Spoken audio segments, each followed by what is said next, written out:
Hello दोस्तों, M के study mall में आपका स्वागत है। जब से अमीन का रिज़ल्ट निकला है उसके बाद हर विद्यार्थी के पास एक ही प्रश्न है कि काउंसलिंग कब तक लिया जाएगा, मतलब काउंसलिंग का डेट कब तक निकाला जाएगा और कितने बच्चों को बुलाया जाएगा।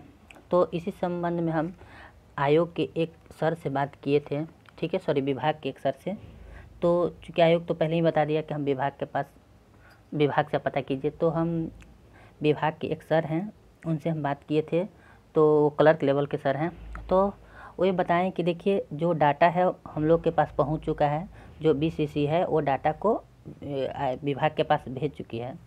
तो अब विभाग इसमें टाइम क्यों लगा रहा है, तो हो क्या रहा है सर बताएं कि वो अपने स्तर से उसमें कैटेगरी वाइज कितने बच्चों को बुलाना है हर कैटेगरी का, ठीक है, तो वो और उसका कट ऑफ मार्क क्या है वो सब निर्धारण कर रहे हैं, उसमें टाइम लगाया जा रहा है। तो इसी के कारण लेट हो रही है। और दूसरा बात एक और चीज़ बनाएं कि चूँकि कोर्ट जो किया गया था तो कोर्ट को भी जवाब देना है। तो चूँकि 4 सप्ताह का टाइम दिया गया था तो उसको भी टोटल चीज़ जवाब देना है, तो उसके लिए भी तो कागज़ तैयार करना है। तो वो भी कागज़ तैयार करने में भी थोड़ा लेट हो रहा है, इसीलिए थोड़ा सा काउंसलिंग के डेट देने में टाइम लग रहा है। और बीच में जो फेस्टिवल आ गया तो फेस्टिवल भी एक महत्वपूर्ण भूमिका निभाता है जो टाइम को थोड़ा सा डिले कर रहा है।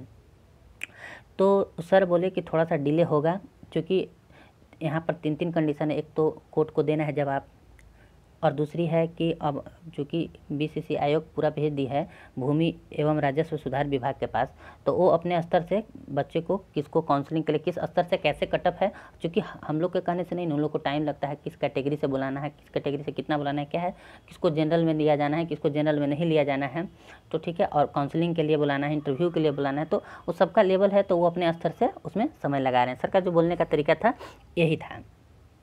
और तीसरा जो कंडीशन है, चूँकि आयोग जो राजस्व विभाग का आयोग है, तो चूँकि बिहार एसएससी में भी राजस्व कर्मी बहुत से हैं, तो आयोग सोच रही है कि काउंसलिंग कराकर दोनों का जो ज्वाइनिंग है तो बिहार एसएससी पर आ गया।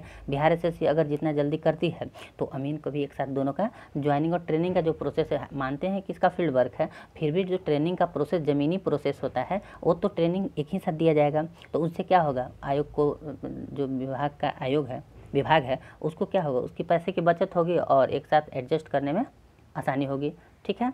तो सर के कहने से हम ये स्पष्ट हुए कि थोड़ा सा डिले हो सकता है अमीन के काउंसलिंग डेट में। तो ऐसे बताएं कि फेस्टिवल तक अगर छुट्टी नहीं रहता तो फेस्टिवल के बाद निकल जाता है, तो हो सकता है कि कुछ दिन में ये हो जाए, लेकिन वो सर कंफर्म नहीं बताएंगे, हम कंफर्म नहीं बता सकते हैं क्योंकि मेरे हाथ में नहीं है। यहाँ पर देखिए मंत्री का भी दबाव रहता है और जो उसके विभाग के जो हेड होते हैं उनका भी रहता है कि काम कैसे करना है, क्या करना है, नहीं करना है। बिहार है, देखिए मंत्री जी तो बहुत बोल देते हैं, कभी सुने कि अगला महीना में फाइनल होगा, 2 महीना 3 महीना में, 1 महीना में, 2 महीना में कर देने से थोड़े फाइनल हो जाता है। अब आप खुद देख रहे हैं कितना डिले हो गया। तो ऐसे संभावित तो बताएं कि शायद दिसंबर तक आप लोग का ज्वाइनिंग कंफर्म कर दिया जाए। तो थोड़ा सा बिहार एसएससी पर भी प्रेशर है, बिहार एसएससी इसीलिए जल्दी कर रही है।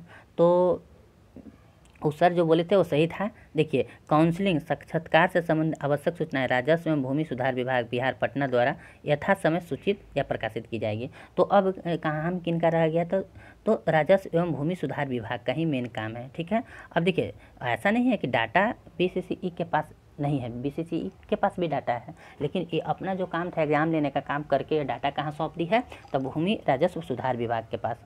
तो हम जितना प्रयास कर सके, अगर एक बार ऑफिस जाएंगे तो ऑफिस में कोई बताता ही कुछ नहीं है, ठीक है, कहता है कि आप साइट को देखते रहें। तो भाई साइट को देखने से कितना दिन देखे हैं, ठीक है। तो हम लोग यही इंतज़ार है उनके कहने का, मतलब कि जल्दी ही रिजल्ट, मतलब जो काउंसलिंग का डेट है वो आ जाएगा।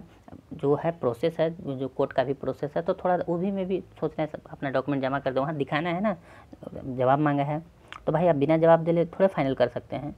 तो ये प्रोसेस इधर आगे बढ़ते रहेगा और उधर भी वो काम कर देंगे। तो हो सकता है थोड़ा सा डिले हो, ठीक है, लेकिन फिर भी आशा है दिसंबर तक ज्वाइनिंग हो जाए, ये लास्ट तक काउंसलिंग करा लिया जाएगा, पूरा संभावना है कि काउंसलिंग करा लिया जाएगा, ठीक है। और बहुत से बच्चों का कमेंट था कि मेरा एज गलती हो गया है फॉर्म फिलअप करते समय। तो देखिए अगर आपके नाम में और डेट ऑफ बर्थ में और कैटेगरी में अगर गलती है तो उसमें सुधार की संभावना ही मत रखिए। अगर अब एफिडेविट भी बना लीजिएगा तो सुधार नहीं हो पाएगा, क्योंकि वो ऐसा कंडीशन है उसमें सुधार की संभावना नहीं रहती है।